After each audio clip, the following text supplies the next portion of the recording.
Hey there gamers, welcome back to the Board Game Co channel, and today we have a preview of The Bad Karmas and the Curse of Cthulhu. Well, hey there gamers, it's Professor Meg here, and welcome back to the Board Game Co channel. Today we have a preview of The Bad Karmas and the Curse of Cthulhu. Now this is a few things that I'm going to let you know. This is a standalone game, however it is also an expansion, so it's all integratable with the existing game The Bad Karmas, and the game already has 2 previous expansions. So this is a GameFound campaign. You can check out the link down below for everything that they have planned, but they have a reprint campaign, and on top of that, this expansion plus another expansion. So in total, there is the base game and the reprint plus 4 expansions, with 2 of them being new and 1 of them being right in front of me. That also being said, this is a prototype of things like the miniatures and the board and things you see in front of me. However, the system is tried and true. It is an existing game, so a lot of everything has been developed for it and the mechanics are there. It's more a prototype phase for things like the sculpts and the design of the board. Now that being said, this is a boss battler where you're playing it with the Tabaru system. The Tabaru system is this console here. Whoop, I just knocked our guy right over. But it's this console here that you'll be playing on top of. So you can see it, this strip with these dice on top, and that is what you'll be using for the overall game, even if you're playing a different game on this console. However, the board, the miniatures, the different figures, and all of the mechanics that are inside of this game are all unique to the Bad Karmas, this one being the Curse and the Curse of Cthulhu. Now this is a sponsored post, so thank you to Tabaru for sponsoring this video, and you can also check out a playthrough with this exact creature fighting off against us. This is a Lovecraftian creature, it is Ithaca, and he is quite forgiving. Where this is a boss battler, you are fighting off against this one creature, and they are moving around the board, both affecting different things that are there, such as the cabins that are in this scenario, but they're also doing a whole ton of damage to your heroes as you are trying to maneuver around them and not only attack, but also find different ways to weaken them, while also just trying to stay alive, keep your health up, and heal off different conditions. So with that, I'm going to go over first the general overview of what the game is going to play like, but then we're going to take a look at one of the new characters, the Mystic, and we're going to see what her cards do. That way you understand a bit more about how you're interacting with the game. Now, one other final thing to note is there will be a playthrough on the channel, and that way you'll be able to see exactly how this game plays out, especially interacting with the system, because you are going to be using it to go through a lot of prompts, and it's also going to have you reading a lot of flavor text of what this monster is doing to all of the different heroes. So I highly suggest checking out the playthrough, because you really can't see the magic that is happening on this table until you see how it interacts with the whole system and how the gameplay can be. But trust me when I say that these bosses are absolutely formidable, and they will be knocking you down left, right, and center. Alright, so when starting up the game, you are going to have your board for the correct scenario that you are going to be playing in, and it's also going to have you set up certain things like these cabins that we have here. These ice shards actually showed up later. It was something that the monster was conjuring, but it will have you set up any terrain that you need, and then you'll be off to the races. Now you can tell that the monster figure is a lot bigger than all of your hero figures, so looking at the board, all of the heroes are able to move within these smaller circles. That would be your movement.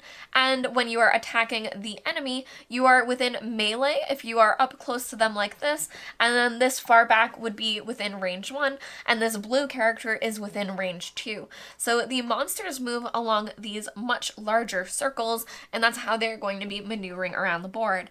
Now this is a little bit of a spoiler alert, but you're going to start learning the different things that the monsters are doing, because they are going to have specific attacks, and that's going to be based on how different things are going for them. So Ithaca here has an attack that is ice that can have them attack in a straight line, and even if it was up here, it would be able to attack all 3 of these heroes right now. So that's an example of how you would start learning how the monster behaves and how they will move around the board to start setting up specific attacks to hit the heroes with. Now likewise, the heroes are going to be moving into certain areas to set up things for themselves as well. We're going to go over the cards now for the Mystic, but each of the playable heroes is going to have a deck unique to them, and it's going to have different actions that they will all be similar. You'll start having certain keywords that you'll be learning, such as expose and bleed. However, all of them are going to feel very, very thematic to the different heroes that they are supposed to be, and our Mystic here has a little bit of healing, but a lot of damage that they are able to deal as well. Now, before we dive into the cards, I will note that I have 4 of the new heroes in front of me, but there are also 4 more heroes that are not included in what I'm showing you here today. So I have the Mystic, the Explorer, the Detective, and the Gangster, but there are 4 other heroes that are also in the other expansion. So as I said, definitely check out their page to see everything that they have planned, but now we're going to take a deep look at the Mystic. And also, before we dive in, I do have the tablet here in front of me, but you may see this in our playthrough. Normally, you would be able to play with this as the tablet for the main console, and if you have multiple players, you are able to use your phones as different controllers for your specific characters. You are, of course, able to play this game solo, and then you would perhaps choose to only use the tablet in front of you, but you are able to use a tablet plus additional controllers that you will connect to this for the different players that you have. So taking a look at our Mystic here and her cards that she has available, starting off with the turn, you do get to choose different stances when you choose your initiative. So at the beginning of every round, all of the players are going to be able to choose initiative for when they are going to act during the round, and you will choose a stance. Now our Mystic chose the air stance, and again, everything in here you can usually click on to see exactly what it means, which is very, very useful. But here with our air stance, we gain +1 to base movement, and we are immune to slowed. So we did that because we wanted to be sure that she is able to move around and hopefully attack this turn. And also looking at her, you can see that it shows that she is that immune to slowed right now, and she has 24 health out of 45. Now in this game, there is this mechanic where she is cursed, and she's getting these different tokens working toward her curse of purity. So once it hits 7, she is then negatively affected, where she'll suffer 5 damage at the end of the round. At the end of her turn, for each of her negative conditions. But that is something that she will definitely be having to keep an eye on, because certain things will trigger adding to that. She's also pretty cold. She has 5 cold tokens on her where this is stacked, but we passed a check at the beginning of her turn to be able to take actions. Now she is also frozen here, so again, we passed that check that they're able to use these, and she is also focused. So this is going to add a die roll bonus for this stack, depending on what we choose to do. Looking at our cards that we have available, you can see a cooldown. So once the card is used, it will take a few turns for you to be able to use it again. And our first card here is the Lovers. So again, you can click on it and it really breaks everything down for you to see exactly what you need to know for it. And also the cards will upgrade, that as you do specific things with it, it will upgrade in tier. So this card, it will heal all adjacent heroes equal to the die result plus the curses stack. So right now where her curse stack is 6, she would roll a die, for example a 5, and then heal for 11 total. Another thing is they would be able to heal themselves for the die result plus the curses stack. Oops. And then when you look at the upgrade option, you are able to, once you heal a total of 30 for anyone, you would then get the tier 3 version of the card, which as you can see is definitely a bit stronger. So that's looking at our Lovers card. Here is the Justice card, which they would be able to heal, again, a die roll +5 for all heroes adjacent to the Zodiac. The Zodiac is what the monsters are called. In this one, it is Ithaca. And then after that, you are able to expose the Zodiac. So you would expose the facing side of the Zodiac, and that means that it would be vulnerable to any type of damage, which we'll show you in a little bit where exposed would come into play. But also you would apply bleed. So you'd be able to apply 2 bleeding to the hero that used that card, and then the hero would take damage equal to that condition stack for each step. So that's something that would be hurting the hero for using it. This is kind of a mechanic that the Mystic does, but they would be triggering both of the first actions as well, which may be worth it depending on what they're doing. Another card that we have here is the Chariot. So this is one where you would be able to apply Protected to all heroes adjacent to the Zodiac. And Protected would have them suffer less in damage when they're attacked. Then you are also able to destabilize, which is similar to the other condition, but again, we'll show you where those apply in future cards, but they would become unstable on that side.